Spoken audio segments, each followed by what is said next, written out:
अब जल तपा, तपने के उपरांत एक सीमा तक तो जल के रूप में रहा, उसके भीतर जो कुछ भी था जीवत्व वह एक प्रकार से समाप्त हो गया। अचित्त जिसको बोलते हैं, उसमें चित्त नहीं रहा, यानी चेतन के पर्याय नहीं रहने के कारण उसको हम अब कौन से जीव कहेंगे? कोई जीव ही नहीं रहा।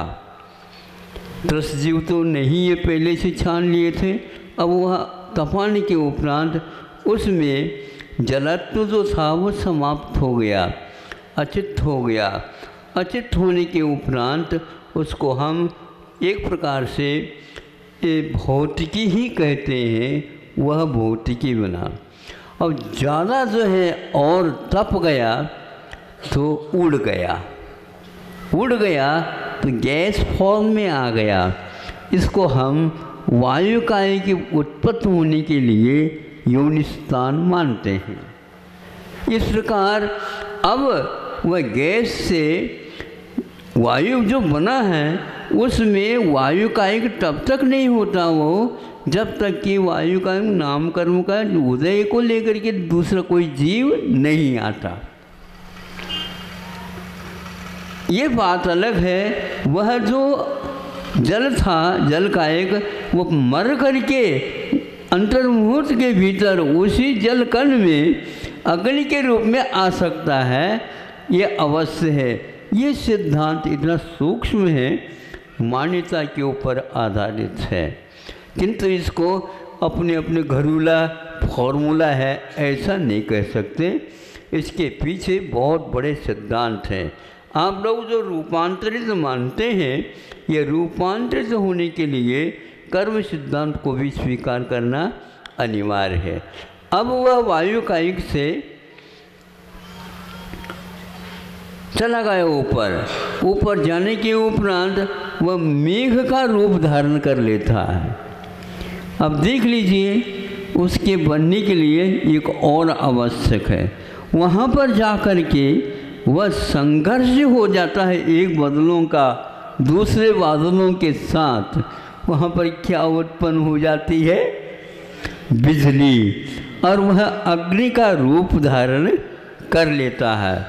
अग्नि का एक अंतर्मुहूर्त तक उसमें अग्नि का एक नाम कर्म वाला जीव नहीं आता, तब तक उसको हम सामान्य रूप से अग्नि, भौतिकी अग्नि के रूप में ही स्वीकार करेंगे। वायु को भी भौतिकी वायु के रूप में स्वीकार करेंगे। जल को भी हम भौतिकी जल के रूप में स्वीकार करेंगे, और पृथ्वी को भी हम पृथ्वी के रूप में ही करेंगे। किंतु उसमें कर्म वाला जीव जब तक उत्पन्न नहीं होता तब तक क्रमशः पृथ्वीकायिक, अपकायिक, जलकायिक, अग्निकायिक, वायुकायिक इस प्रकार नहीं गिन सकते। आपके सामने 10 मिनट के भीतर एक ही जीव अथवा भिन्न भिन्न जीव किस प्रकार काया को लेकर के परिवर्तित होकर के आपके सामने आ रहे हैं, यह जैन विज्ञान है। और यह अनादि अनिधन है, और इसका प्ररूपण करने वाला हम तुम जैसे नहीं। हम सुन सकते हैं आस्था के साथ, किंतु वीतराग विज्ञान के आधार पर इसका प्ररूपण और इसकी देशना होती है। 3 लोगों को, कुछ ही लोगों को यह विश्वास के रूप में स्वीकार में आ जाता है। बाकी सब एक प्रकार से तर्कनाएँ, युक्ति और आग्रह आदि के बल पर उसको सिद्ध करने का प्रयास करते हैं। आज का विज्ञान भी इन सब बातों को दर्शन का विषय कह करके इसको वह गौण करता जाता है। तो गौण करने का अधिकार तो आपका है, लेकिन कोई उत्तर नहीं मिलता, मौन धारण कर लें तो आप ये नहीं समझिए ये घरेलू फॉर्मूला है। नहीं, हमने इसको उससे सुना है जो अकाट रूप से बाधा से रहित सिद्धांत देता है, और पूर्वापर कभी भी आग्रह के बिना उसका स्पष्टीकरण देता है। स्पष्ट आपको नहीं हो रहा है, इसलिए स्पष्टीकरण गलत है, यह भी एक स्वीकार करना गलत है। गलत को गलत स्वीकार करना और नहीं समझ में आने के कारण आप नहीं समझा पाए इसलिए आप गलत है, ये भी नहीं। और मैं ये भी नहीं कह सकता हूँ आपको समझ में नहीं आ रहा है इसलिए आप गलत हैं। किंतु युक्ति और प्रश्न और उसका आधारभूत वस्तु तत्व जो है बहुत ही निर्णय के योग्य होता है। इस प्रकार होता है। एक एक सेकंड में आज अंतर्मुख हम कई बना सकते हैं, इतना सूक्ष्म काल तत्व है। उसके माध्यम से क्या क्या योग्यताएं होती हैं जीव के पास, पर्याय से पर्यायांतर कैसे किस ढंग से हुआ करते हैं, ये बहुत ही महत्वपूर्ण वस्तु है। इसलिए आज वर्तमान में अग्नि और एक प्रकार से ये विद्युत जो प्रवाह, आप बिजली जिसको बोलते हैं करंट, ये इसमें क्या अंतर है इसके बारे में भी काफ़ी लोग ऊहापोह में पड़े हैं। हमारे पास उनके आर्टिकल्स प्राय करके आते हैं, मैं उसका भी अवलोकन करता रहता हूँ। जहाँ जहाँ पर उन्होंने अपने विषय को स्पष्ट करने के लिए अथवा सिद्ध करने के लिए युक्तियाँ दी हैं वह आगम के अनुकूल नहीं है। किंतु आगम उनका भी अपना आगम हो सकता है, लेकिन उस आगम को उस रूप में स्वीकार करने के लिए युक्ति और आधार और देना आवश्यक होता है। क्योंकि जब तक हम दूसरे आधार के माध्यम से उसको निर्णित को दोषपूर्ण सिद्ध नहीं करेंगे तब तक हम किसी भी प्रकार से स्वयं के जो है वह निर्णित ही है ऐसा नहीं कहा जाता। इस प्रकार हमें जो परोक्षभूत जीव का परिणाम हो रहा है, क्योंकि आज गर्भ कल्याण का प्राथमिक दिन भी है, उसमें किस ढंग से गर्भधारण होता है अभी तो आपके सामने स्थावर जी नामकर्म के उदय में और उसमें 3-4 जो हमने नामों के लिख लिया है।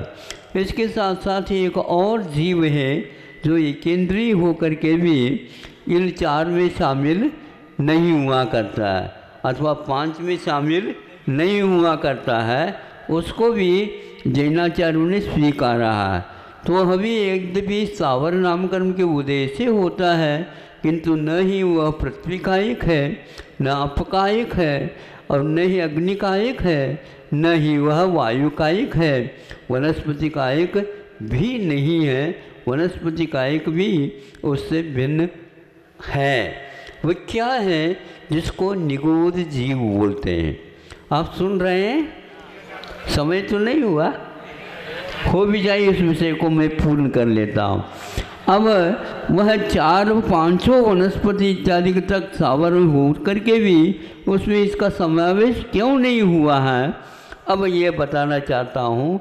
उसको कायिक शब्द से कभी भी कहा नहीं गया है, निगूढ़ कायिक नहीं कहते।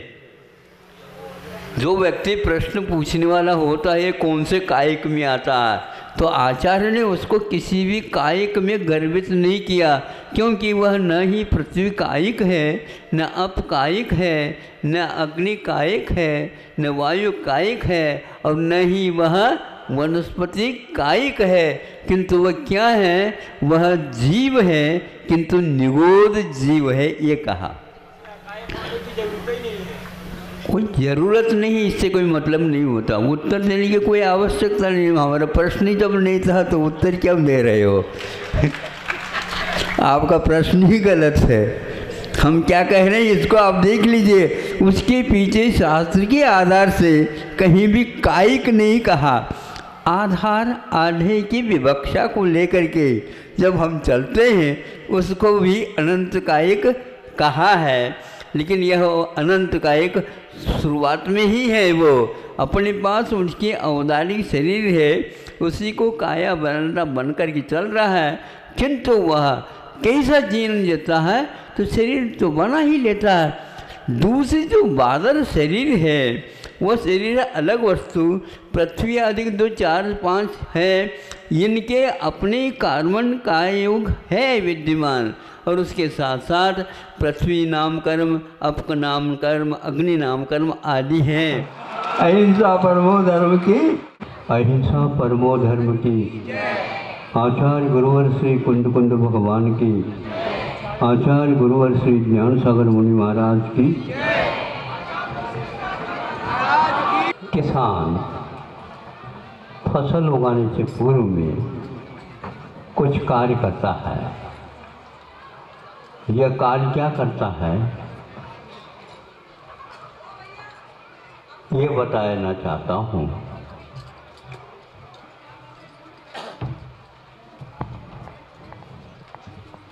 वह आप लोगों के यहाँ जो वैराग पाठ आदि आता है, बीज राख फल भोगवे, जो किसान जगमाए।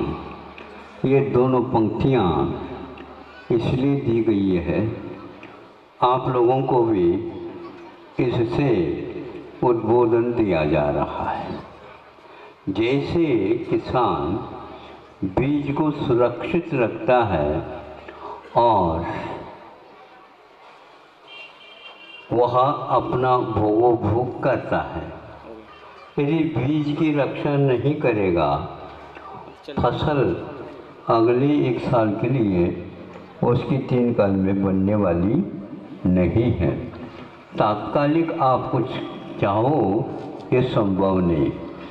क्यों चक्रे, उसी प्रकार चक्री भी भोगो भोग में इस ढंग से लीन हो जाए, नहीं। धर्म विसारे नाय, धर्म को वह विस्मृत नहीं करता, सामने लेकर के चलता है। यात्री है, पैदल यात्रा कर रहा है, तो वह सूर्य को बार बार देखता रहता है, अभी कितना ढलान में है क्या नहीं, हमें अभी इतना चलना है, इतने में चल सकूँगा क्या नहीं। तो पहले से हुआ योजनाबद्ध कार्यक्रम बना करके चलता है, तो समय पर उस रास्ते को वह तय कर लेता है। तो यहाँ चक्रवर्ती यह एक अपवाद है पंचम काल में, जो 2-1 चक्रवर्ती शुद्ध न हो करके, मुक्त न हो करके नरक को गए। आप गौर से सुनिए, चक्रवर्ती के वैभव प्राप्त करने के उपरांत उसे अब नरक जाना है। अन्य जितने भी चक्रवर्ती होते हैं वे सब 96,000 सिंहों के साथ रहते हैं, 84 लाख हाथियों के मालिक होते हैं और 18 करोड़ घोड़े और उतने रथ होते हैं, रखते हैं, 14 रत्न होते हैं उनके यहाँ। ये सारे होते हुए भी अंतिम पड़ाव में मुझे धर्म विसारे ना है। ये सारे चीज़ें विस्मरण के योग्य हैं, ये छोड़ने योग्य हैं इस जीवन में, किंतु उसको छोड़ना नहीं, उसमें जीवन को बनाना। धर्म विसारे ना है, ये सब क्षणिक है, कुछ उम्र को लेकर के हैं, किंतु वह भी एक जो भाग है धार्मिक अनुष्ठान करना, वह भाग होते हुए भी वह मुक्ति से जोड़ने का उपक्रम करता है, साक्षात जिसको भूलना चाहिए। ये 2 चक्रवर्ती संस्कारहीन होने के कारण पूरे जीवन में उन्होंने जो कुछ भी संस्कार आत्मा के ऊपर डाला, उसके फलस्वरूप चक्रवर्ती तो हुए हैं, क्योंकि हुए थे, किंतु वो चक्ररत्न के उपभोग तक नहीं कर पाए और सीधे ही नरक की ओर चले गए।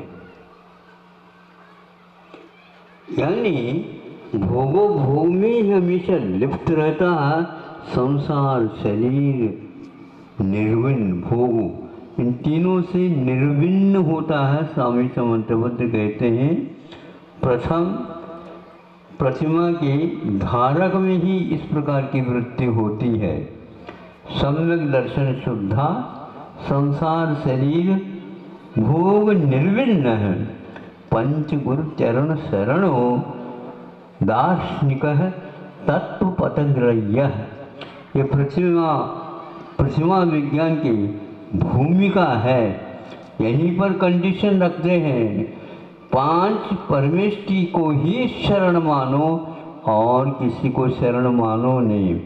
दुनिया में बहुत सारे शरण के स्थान हैं, किंतु अंतसोगत्वा जितने भी शरण देने वाले भी हैं वो भी पंच परमेष्टि के ही शरण लेते हैं। इसलिए 5 परमेष्टि की शरण को जो भूलेगा प्रथम प्रतिमा का भी निर्वाह नहीं कर पाएगा। वो पंच गुरु चरण शरणो दार्शनिक तत्व पथग्रह्य। प्राय करके मुझे कहते महाराज तत्व विज्ञान की आप बात नहीं करते। हाँ बिल्कुल नहीं करता, मैं समर्थभद्र महाराज जी के अनुसार ही चलना चाहता हूँ। आपके तत्व अलग है और स्वामी समर्थभद्र महाराज जी का तत्व अलग है, तुम तो उसको समझ नहीं पाओगे। रत्नगढ़ श्रावकाचार्य में 2-3 स्थानों में तत्व का इन्होंने इस ढंग से व्याख्या किया है कि सुन करके समझ करके ऐसा लगता है कि हम कितनी गलत धारणा बनाए करके चल रहे हैं। ये तो रत्नगढ़ श्रावकाचार्य रत्न है और करंड है, ध्यान रखो। और वह बाद में रखा श्रावकाचार्य, इसमें भी रत्न है। और उन्हीं रत्नों में सर्वप्रथम 11 प्रतिमाओं में जो है प्रथम प्रतिमा में खोल रहे पंच परमेष्टि की शरण नहीं लेगा तो वह तत्व पथ को ग्रहण कर ही नहीं सकेगा। अच्छे ढंग से इसको याद रखो और धर्म विसारे नाय, धर्म का सहारा लो। और वह धर्म वही है सम्यक दर्शन, सम्यक ज्ञान, सम्यक चार्य। यदि यह प्रत्ययिकानि भवन्ति भव पद्धति, इससे जो रहित हैं वह भव पद्धति में संसार का कारण है या संसार रूप